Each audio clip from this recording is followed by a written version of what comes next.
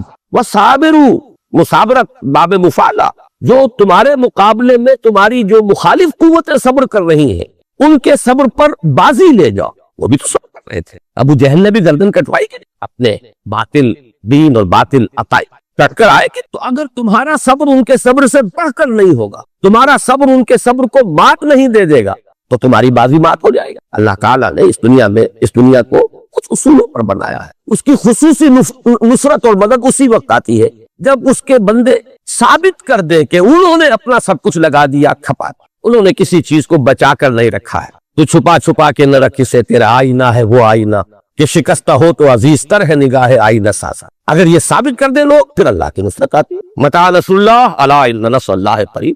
تو صبر اور مصابرت، یا ایھا الذین آمنوا اصبروا وصابروا ورابطوا، اور اس صبر اور مصابرت کے لیے ایک لفظ اگر چاہیے تو اس کا نام ہے استقامت، کھڑے رہنا، ڈٹے رہنا، جمے استقامت۔ اس کے لیے دیکھیے قرآن مجید میں پھر بات وہی آئے گی۔